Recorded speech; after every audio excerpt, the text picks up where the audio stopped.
Hey, what's going on, friends? My podcast every day is broken up into two parts on the free platform. The first part, Act 1, is right now. When it's all done, go right on over to Act 2 to get the second half of the podcast. Thank you so much for checking out my show. Hello, friends. Welcome into the Eric Zane Show podcast, a daily show where I discuss news, nonsense, and my personal adventures from right here in the Impact Power Sports studio. Impact Power Sports, you can find them online at impactpowersportsmi.com. Great place to pick up a Yamaha golf cart. Perhaps you want to purchase an ATV. How about a side-by-side, a utility vehicle? Great for stick picking up chores. Motorcycles, e-bikes, go-karts. They have it all at Impact Power Sports. They are in Rockford, Michigan. The popcorn is free. The smiles are free that you will get at Impact Power Sports. Alan is here. All caps. He writes, Big Fraud Book Club, risen from the dead. Yeah, this was incredible. 25 minutes yesterday on Patreon for Big Fraud Book Club. Our second book that we've reviewed in it. The first book was Nikki Sixx Heroin Diaries. We did that over 2 episodes, reviewed it. It was fine. Then we started reading the book Martyr by Kava Akbar. Numerous attacks on the book in this show, talking about how much I hated it. I wasn't sure how it was going to go yesterday when we were reviewing it. And the craziest damn thing happened. There's probably like 10 of us discussing it. And I thought it was just going to be, this book sucks. And then some questions were asked. And the next thing you know, more questions were asked. And we were then like completely wondering out loud various things about the book as to what the author was trying to do. And then we're like, maybe there's more to this book than we thought. And I think we kind of left Big Fraud Book Club yesterday thinking that we didn't know really what hit us. I know that when I read this book and when I was done, I was done. I didn't give it a second thought. But it wasn't until book club that somehow, I forget how it all started, we started to pick apart the ending. I think it had something to do with Anthony Jeselnik. Maureen asked a question. Anthony Jeselnik said that there were 2 twists. What was the second twist? And then that led to the discussion that took us like, oh, well, wait a minute. Holy shit, maybe he... Maureen says, it made us think.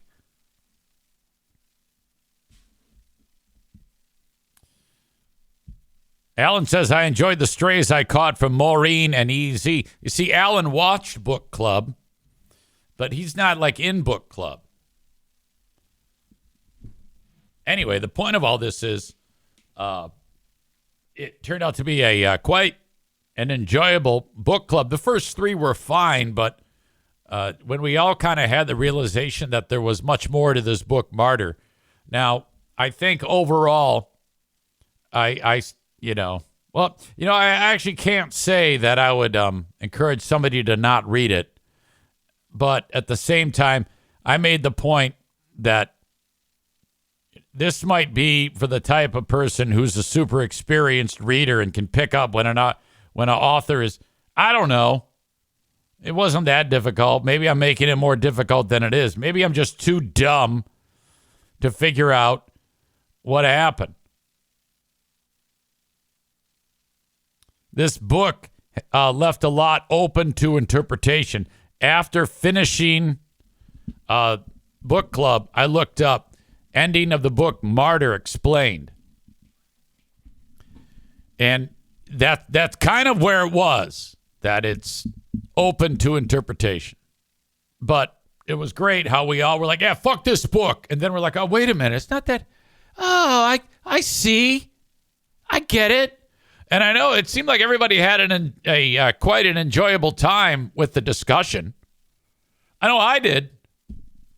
Out of the 4 book club shows that we've done, to me, that one was the most memorable. And it had the, I don't know, it was good. I liked it. And it's on Patreon if you want to check it out. If you want to be in book club, the book that we're reading now is called The Way of Shadows by Brent Weeks. It's right here. This is fantasy book. So you can read that. And then we haven't yet set the date of show number 5 of Big Fraud Book Club, nor have we. It's an open-ended homework assignment. Like, we don't yet say, normally we say, we'll read the first 200 pages or the first 100 pages. We haven't gotten that far yet. But there you go. If you want in on book club, buy the book. Brent Weeks, The Way of Shadows. Start reading it. And then we'll go ahead and schedule book club, Big Fraud Book Club, show number 5. If you want to participate actually in the discussion, it's Patreon only. So you're going to have to be in Patreon. I do make it open, though, to both $5 a month and $10 a month folks. So that's the one video that I do make available to folks who are on $5 a month. If you want to either participate in it or just watch it or listen to it later on.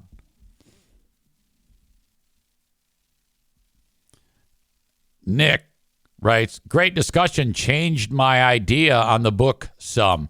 Yeah, some is best. I think, dare I say, I think I was so, what's that word they use in Shawshank Redemption? Obtuse while reading it. I'm not even sure if I'm using that word correctly. It might require a second reading.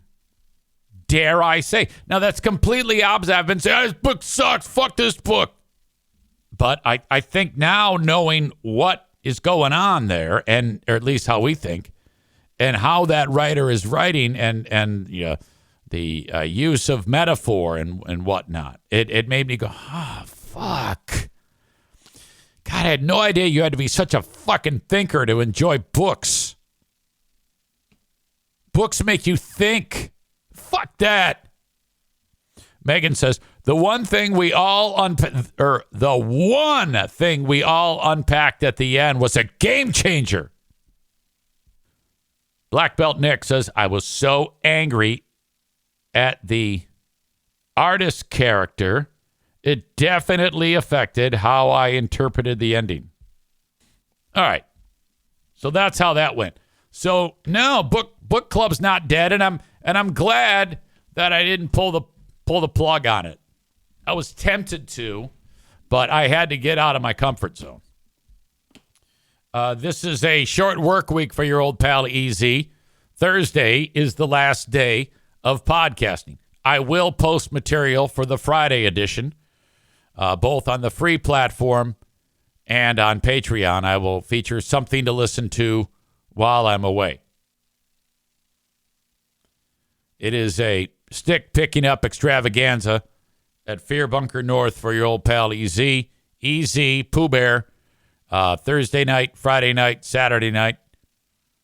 Cannot wait. It is a perfect opportunity to concentrate on only one task. And that is sticks. I think that's a fantastic time when so much of your time during the week is regimented, doing things that are important for the function of the household and or the business.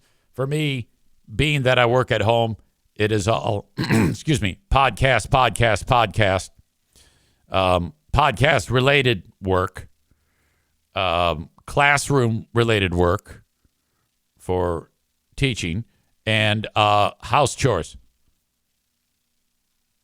And I have, what I have been doing lately is, like I said to you, I have been working very, very hard to make sure that Pooh Bear doesn't have to do all the laundry. Laundry in this household gets out of control, and it's just us two and the NFK. I can't even begin to think about what she had to go through when all those kids were here.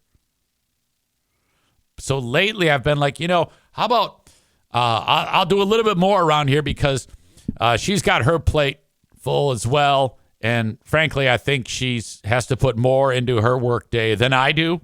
So I kind of want to do really kind of like focus on doing as much of the laundry as I possibly can. So I got it down where I've got the appropriate separating of the clothes down, the whites, the towels, the delicates, the regular cycle, the bedding that the dog pees on regularly, and then wash, dry, fold. I'm a folder, and I love folding. And then I put it all back, and then she then puts them in the requisite drawers for each family member. So that's like been a high priority. So there's that. Not to mention lawn cutting. Yesterday was the first time in fucking forever that I have cut the grass. And we're to the point in the year where it's not growing nearly as much, but I'm not kidding you. The backyard hasn't been mowed in a month. It was so long that the upper portions of each blade of grass were so high that the lower near the ground grass wasn't getting sunlight. So much so that when I mowed, there were brown patches everywhere because the grass closer to the ground wasn't getting any sunlight. It was completely like blacked out. So now the lawn looks like a huge pile of shit. But I got it all done. It took forever to mow because it was so long I had to mow it at one setting for the mower and then lower it. I kept having to re-mow everything. I walked miles to get this done. My phone was actually keeping track of how far I went. And so I got that all done. And there were 3 moments that I almost mowed a frog, 3 separate frogs. But thank God they got out of the way. There's nothing worse when you're mowing a frog. And that's happened several times this year. You're going along, and I'm always like, especially when the grass is that long, they love it around here. And these are big frogs that are here. They're about the size of a McDonald's hamburger patty. And you know it when you mow them because you know it. You just, and you're like, uh-oh. And you can feel it kind of like hit the inside of the mow deck. Something that's not grass has struck. And then you kind of like, and you see like a third of a frog over here and half of a frog face is over here. And it's like, and it's twitching a little. Megan says, just like a baby bunny. Did you mow a bunny? I don't, I've not mowed a bunny, but I didn't someone on this show mow a bunny? Yeah, bunny mowing is enough to put you in like the loony bin if you actually mow a bunny.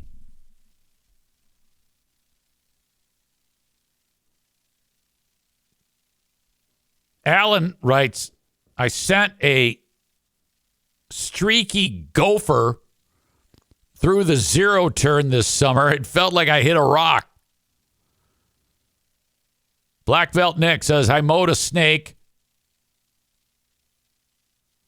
Megan says it was not me, but I have heard. She said a baby bunny would have me never mow again. Oh, right.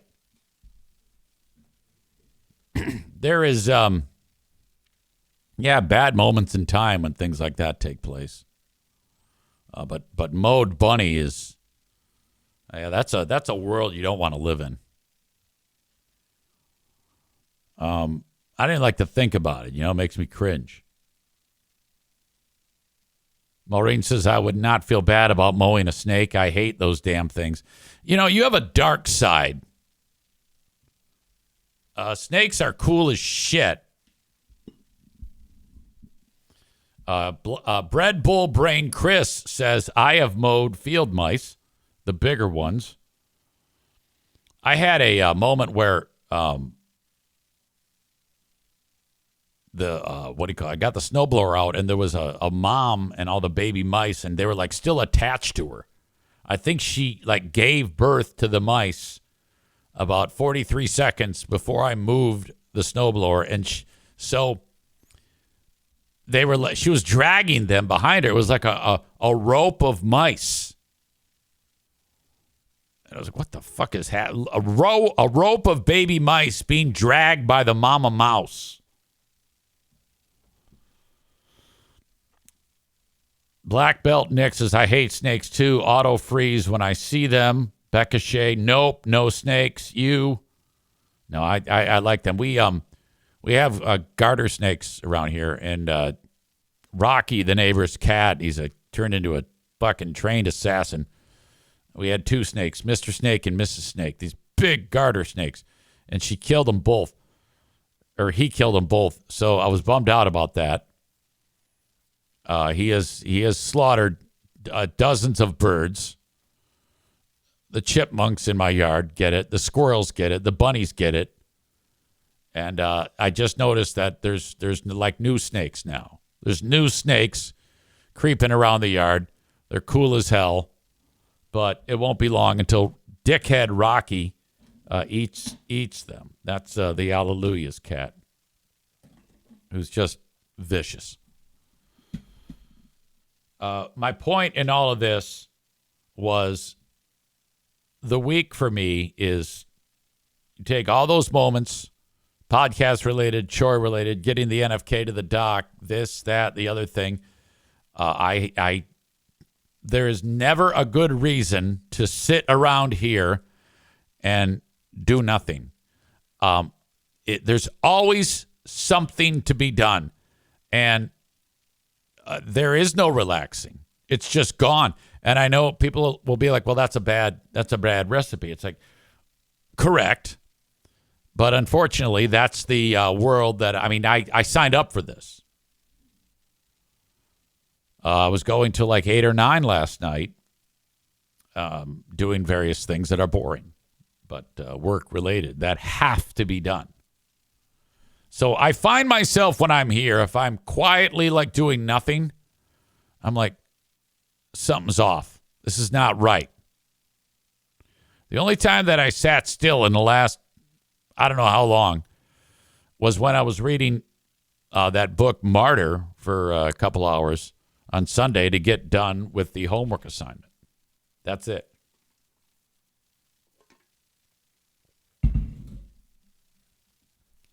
So when I go up north, just the idea of, okay, my big priority here is picking up sticks, and that's all I'm concerned with. It makes that seem like the greatest vacation ever. The fortress of solitude. I hope and pray that every one of you have your fortress of solitude.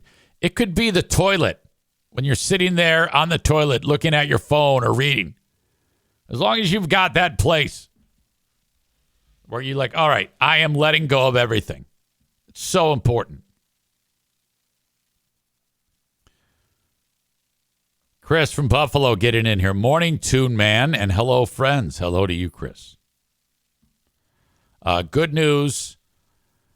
I knew it was going to happen. Have you ever heard of the phrase, if you're ever looking for something that you have lost, stop looking for it, and you will find it. I have found what I was looking for, and I didn't even have to look for it. I might not make sense, but I knew that the keys to the gun safe were gone. I told you about that. And I was like, God damn it, I got to get all new guns. I cannot get into the safe. Badger says gun safe key. He knew it. He typed that before I even said it. But I found the fucking keys. I was so happy because now I was going to get the whole arsenal because I got a buddy who I'm going to meet up north. And I said, we're going to blow through all the old ammo. Oh, my God. And I put on a pair of shorts the other day, and I go, what's this in the pocket? There they are, the keys. Oh, my God.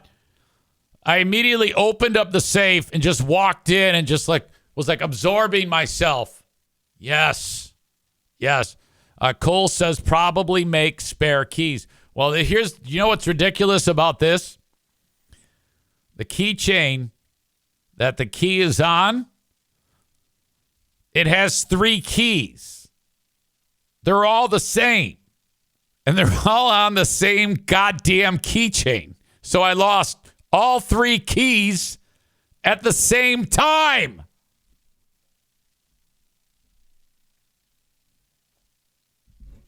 Also, buy more guns anyway. You're already thinking about it. I was looking at this vintage bolt action 30-06 or 20-06. I don't know what the fuck it is. Or there's also an AR-15. And look, there's an AR-15 that I wanted to get. And I know people are like, oh my God. You're a murderer.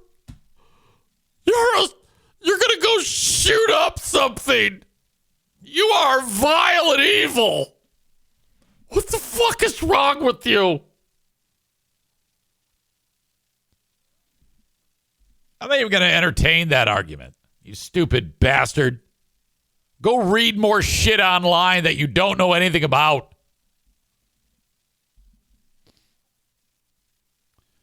Cole says, buy more guns anyway. You're already thinking about it.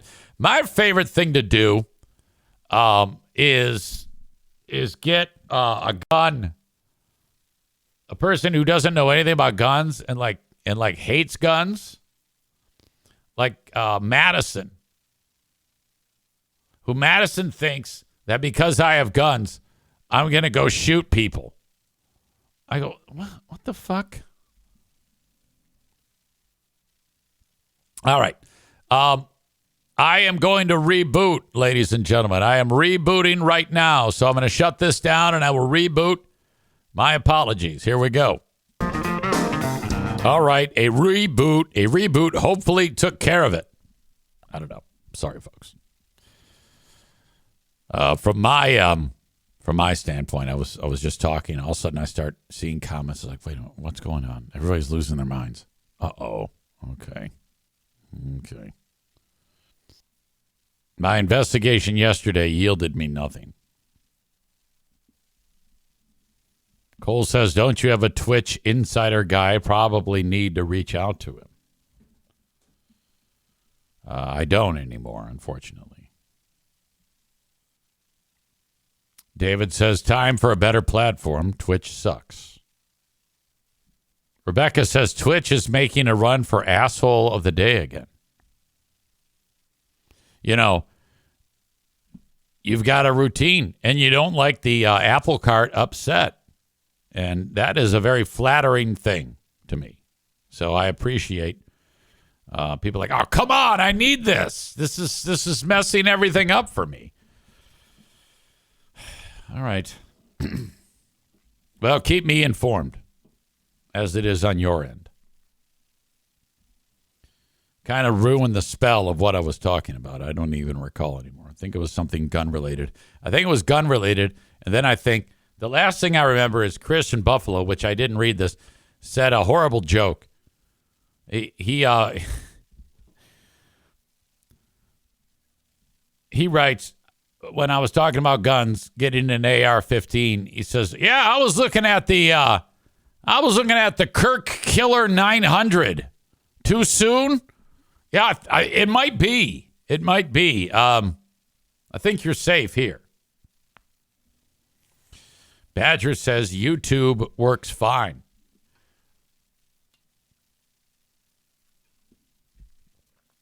Well, for now, I'll just keep on keeping on, and hopefully this will sort itself out. Aram says maybe it is Twitch. I think it is. We actually talked about this yesterday. We did have confirmation from our pals Yoda Whirl and Tophus, who said that they talked to other streamers and they're having the same issue. But what specifically it is not known. Nevertheless, we press on. Coming up later on this evening, it is a Big Fraud Wednesday. And we're doing Who Are These Free Beers show number 70? Yes, show number 70. And I cannot wait to get to it again. I got a couple of tip-offs on content. I've mentioned Pat Phipps before. Pat is he's one of the MAGA gang, and he's a terrific follower of the content and sends me awesome timestamps. And he did a bang-up job, including this. There's a segment that I'm going to feature where Steve is telling a story. And one of the things that we've parked on is Steve has really been leaning into his son for content. And look, if Steve's walking down the street and he sees baby Jesus come down from the sky, when he's describing what he saw, it's going to be boring. Not only in how he tells it, but just the sound of his voice. He has a very awful delivery and tone. It's when I do this impression of Steve, it's like that. That's how Steve sounds. So anyway, yeah, Steve ordering pizza. Yeah, I'll take a medium, 2 toppings. I'll have pepperoni and sausage, extra cheese, and I'll take 2 bottles of Coke. If you could deliver that. That's Steve.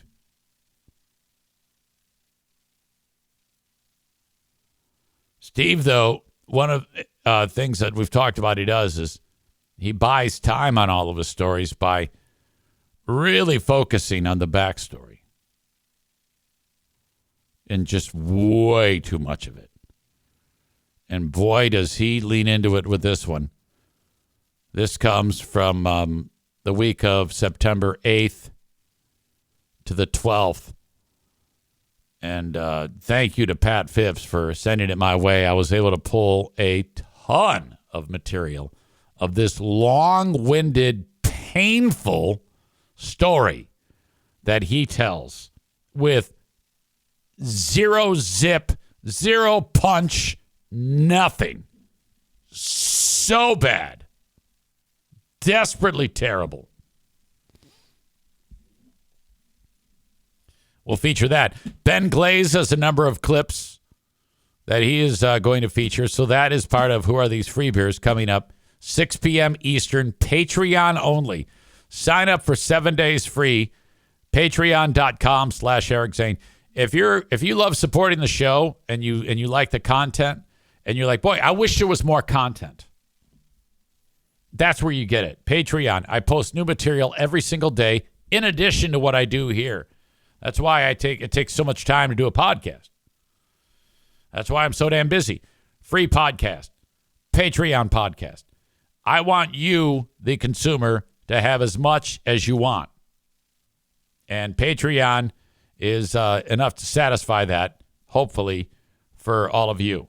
Now, the last thing I want you to do, though, is be like, all right, Zane's kind of a loser. I'm just going to get Patreon and then not even listen to it. Yeah, I don't need that. I'll take it, but what I'm looking for is the person who needs more content or enjoys this enough that they want to get the other shows that I feature. And it's not just Who Are These Free Beers. That's only once a week. I do the daily Patreon bonus podcast, which the last week has had some terrific moments that just aren't talked about on the free podcast. Gives you some insight to some things going on that I think you'd be interested in. I really do.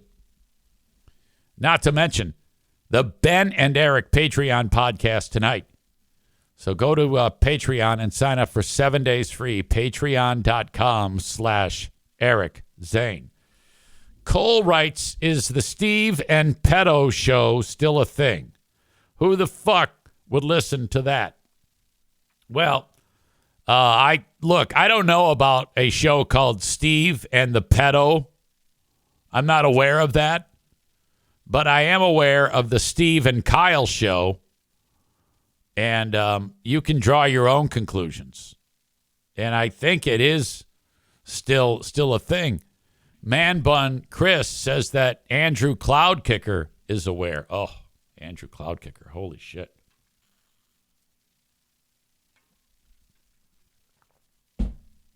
I think the anxiety that I felt when Andrew Cloudkicker reached out to me via Facebook was equally as horrible as when I got fired 2 months earlier from Free Beer. The 2 month earlier thing when I got fired is when I had never felt anxiety before, and it was terrible. I mean, it was debilitating. That's when I contemplated suicide 3 times over like a 48-hour period. It was almost institutionalized. I actually did go. And they almost kept me against my will. But they did not work through it. It's done. But before it was done, 2 months later, this whistleblower reaches out to me and gives me some information about something terrible and informs me some awful news about something radio related. I'm keeping it vague on purpose because I'm smart.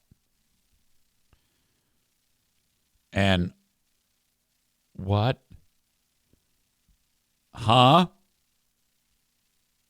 Who is a what? I marched down the hallway and I go walking up to my coworker and I said, yeah, somebody just blew the whistle on you. Is this true?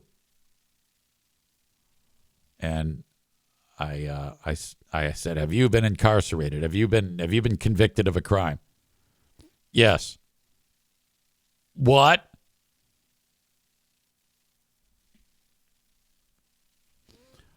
Stay there. Run down to the boss. Hey, we got a problem.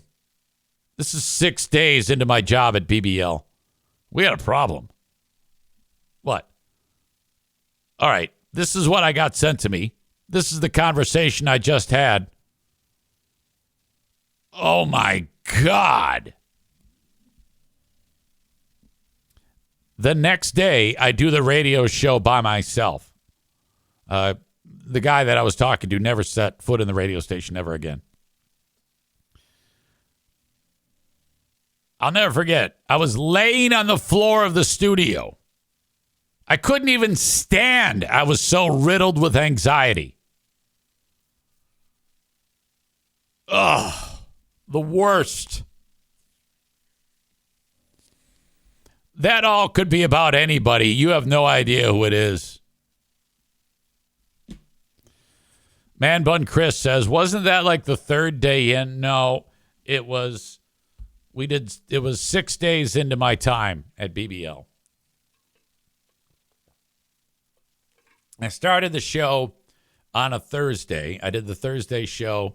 I did a Friday show, Saturday, Sunday, and then Monday through Thursday. The next Thursday is when this was revealed to me.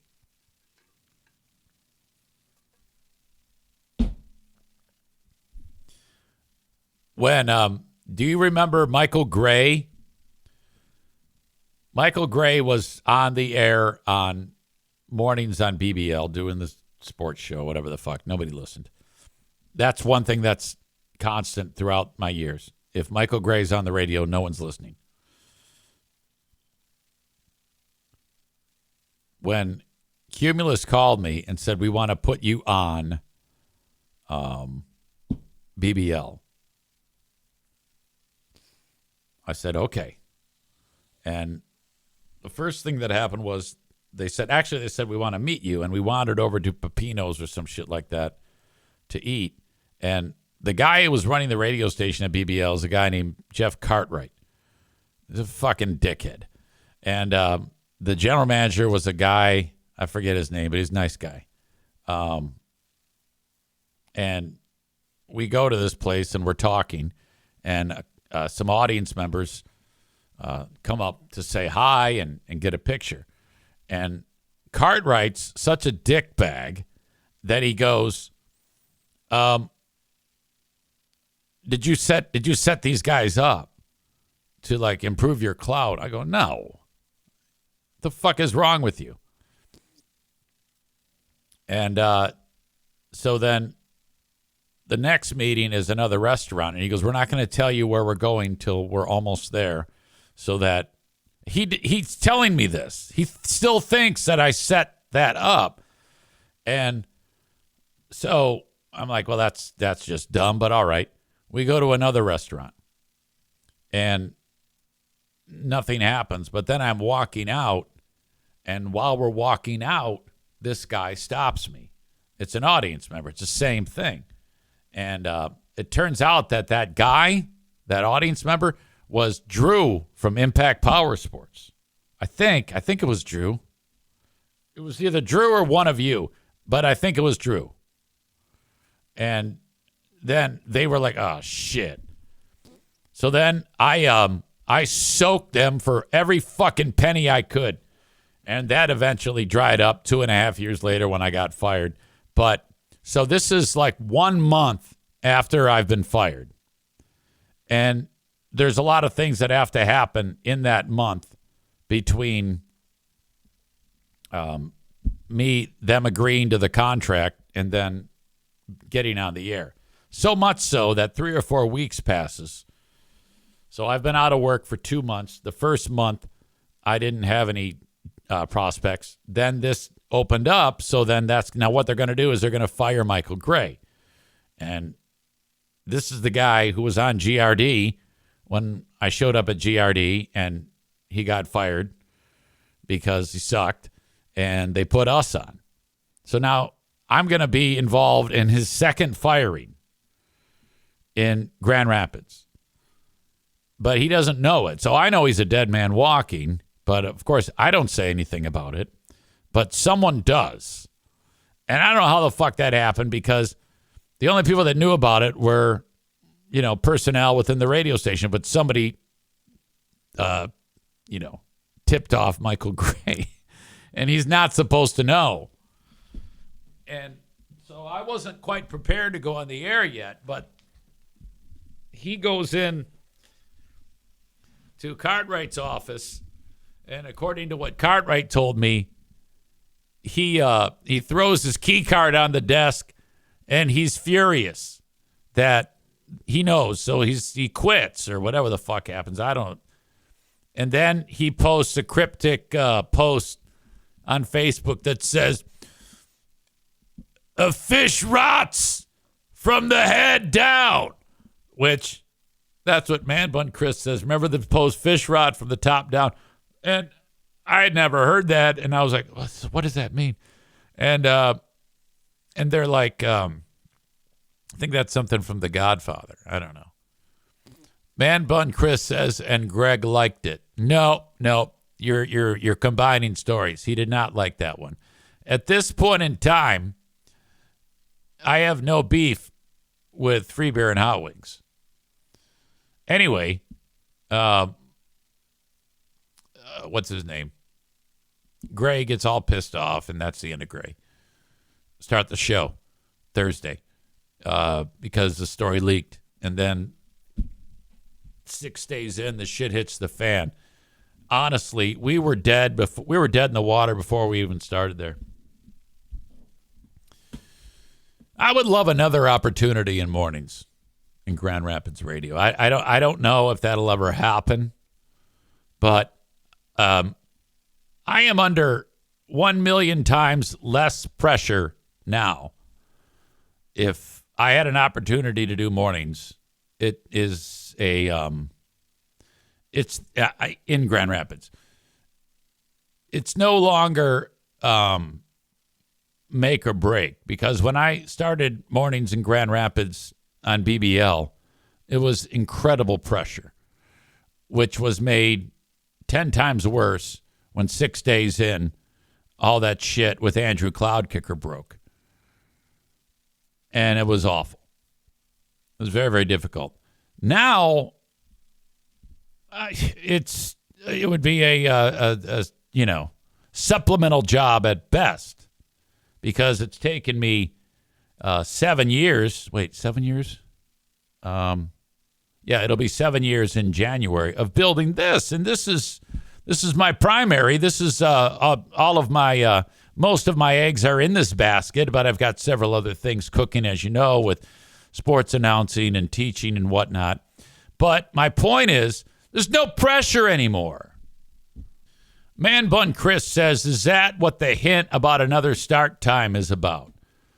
So what you have there is Chris's rabbit ears are up. Well, if I had the opportunity, I definitely would have to change the start time again. But I have nothing. I have no prospects. I'm not going to lie to you. I wouldn't do that to you. I'd give you plenty of warning if that ever came about. Megan says, serious question. Are there many nice people in radio? I know you and Michelle, not jerks, but a lot of others seem awful. Yeah. There's nice people in radio. So there's that. Hello once again, friends. I feel your frustration as Twitch cut out again.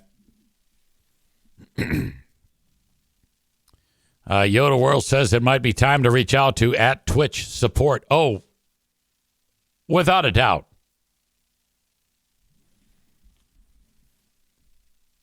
Consistently happens at around this same time. I think I should start getting a timer going. Like, maybe it lets me go 20 minutes. And then it's like, all right, let's shut them down. Thank you for your patience. Ben Glaze is here. He says Steve Kyle jokingly addressed his radio stint with Eric as a trip to the moon on their podcast. Yeah, it was all stupid. I doubt that Kyle has ever revealed the things about his personal life that I am aware of to Steve. I really doubt that he has done that. Bob says, did you unplug it and plug it back in? Badger says, reach out to Blue Frost IT. Blue Frost IT is outstanding. So, on my list of things to do today, reboot the computer and reach out to Twitch. I will do that. I can promise you that. Thank you for your patience in dealing with this. Man Bun Chris says you're saying reboot the computer wrong. It needs to be reboot the computer, re-engage Twitch support. Good. I know what you're going to say, boss. You're going to say good. That's what you always say. Did you know that the security detail for Charlie Kirk, as I understand it, was part of Jocko Willink's? I didn't realize he runs a security company. But like Jocko, I think, is the one that was in charge of the whole thing. Was Jocko in charge of Charlie Kirk's security? Wait, Jocko's company was Charlie Kirk's security detail. That's what somebody commented on. Echelon front. And then I guess it disappeared. I don't know. It seems like a conspiracy theory. Perhaps. Who knows? But I wonder if Jaco, if that is the case. Hello once again, friends. Okay, so I rebooted everything. So that is like, this is my last bullet in the chamber for trying to get this show on Twitch today. However, I have a plan. If it pukes again, I'm going to skip Twitch and go back to Facebook and YouTube only. That's what Rebecca is saying. If it happens again, will you please switch to YouTube? Exactly. So if it's down to its final out, it's bottom of the ninth, 2 outs. If Twitch fails again, I will finish the show on those 2 platforms, and then hopefully it won't. I don't think it would get screwed up again. And then when I have more time, I will troubleshoot. Okay. I want to get into Jimmy Kimmel. He returned to television. I'm anxious to see how at least part of this goes. I'm definitely not going to sit through the whole thing. He's definitely got home field advantage here. I want to hear what he has to say.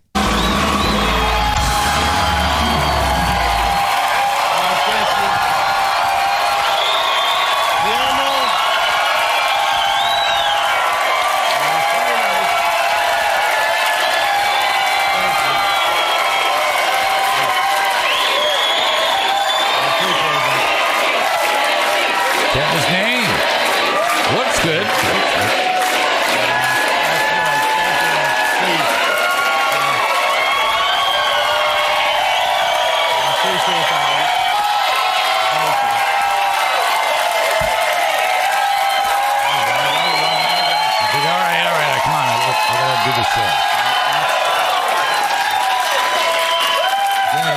Thank you. Anyway, as I was saying before I was interrupted, if you're just joining us, we are preempting your regularly scheduled encore episode of Celebrity Family Feud to bring you this special report. I'm happy to be here tonight with you.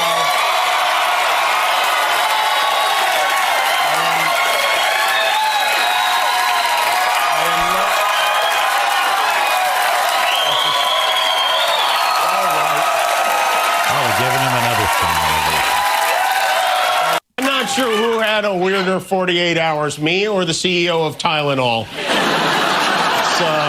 It's been overwhelming. I've heard from a lot of people over the last 6 days. I've heard from all the people in the world over the last 6 days. Everyone I have ever met has reached out 10 or 11 times. Weird characters from my past are the guy who fired me from my first radio job in Seattle, where we are not airing tonight, by the way. Sorry, Seattle. His name is Larry. In 1980, Nexstar and Sinclair, there's some broadcasting companies that weren't showing it. 1989, Larry tried to force me to do a bit called Jokes for Donuts, where people would call in with a joke and I would give them donuts. I refused to do it, and then I made a lot of fun of Larry for suggesting it, and eventually Larry fired me, and I had to move back in with my parents. But even he wrote in to cheer me up. Thank you, Larry, and I want to thank everyone who checked in. It would take all week to list all of them, but some that I do especially want to mention are my fellow late night talk show hosts,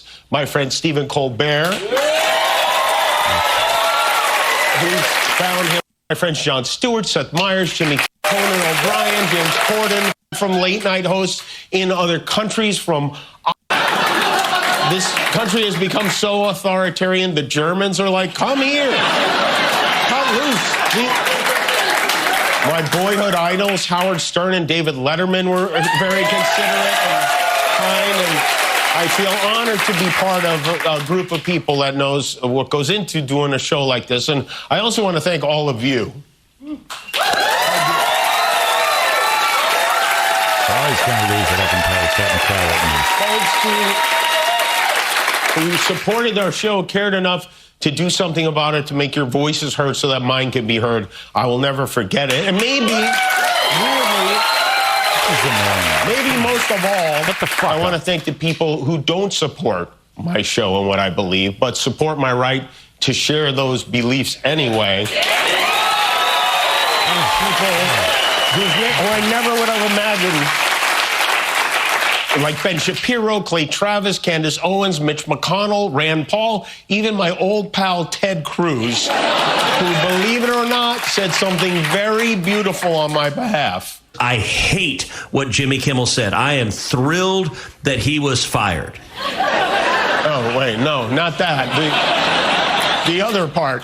But let me tell you, if the government gets in the business of saying, we don't like what you, the media, have said, we're going to ban you from the airwaves if you don't say what we like, that will end up bad for conservatives. I don't think I've ever said this before, but Ted Cruz is right. He's absolutely right. This affects all of us, including him. I mean, think about it. If Ted Cruz can't speak freely, then he can't cast spells on the Smurfs. Even though I don't agree with many of those people on most subjects, some of the things they say even make me want to throw up. It takes courage for them to speak out against this administration, and they did, and they deserve credit for it. And thanks. For telling their followers that our government cannot be allowed to control what we do and do not say on television, and that we have to stand up to it. I've been hearing a lot about what I need to say and do tonight, and the truth is, I don't think what I have to say is going to make much of a difference. If you like me, you like me. If you don't, you don't. I have no illusions about changing anyone's mind. But I do want to make something clear because it's important to me as a human, and that is, you understand that it was never my intention to make light of the murder of a young man. I don't think there's anything funny about it. I posted a message on Instagram on the day he was killed, sending love to his family and asking for compassion, and I meant it, and I still do. Nor was it my intention to blame any specific group for the actions of what it was obviously a deeply disturbed individual. That was really the opposite of the point I was trying to make, but I understand that to some that felt either ill-timed or unclear, or maybe both. And for those who think I did point a finger, I get why you're upset. If the situation was reversed, there's a good chance I'd have felt the same way. I have many friends and family members on the other side who I love and remain close to, even though we don't agree on politics at all. I don't think the murderer who shot Charlie Kirk represents anyone. This was a sick person who believed violence was a solution, and it isn't. Ever. And also, selfishly, I am a person who gets a lot of threats. I get many ugly and scary threats against my life, my wife, my kids, my coworkers, because of what I choose to say. And I know those threats don't come from the kind of people on the right who I know and love. So that's what I wanted to say on that subject. But I don't want to make this about me because, and I know this is what people say when they make things about them, but I really don't. This show is not important. What is important is that we get to live in a country that allows us to have a show like this. Yeah.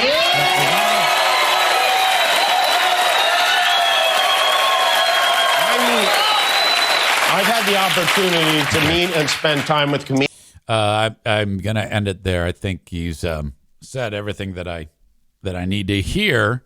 The audience was annoying as hell. Yeah, I don't know. What do you all think?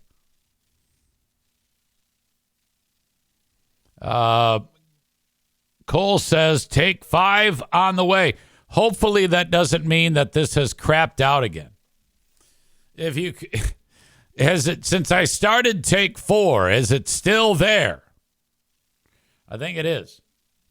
All right, so maybe I unlocked the secret code or something. All right, that is Act 1 of the podcast. Act 2 is available right after this one.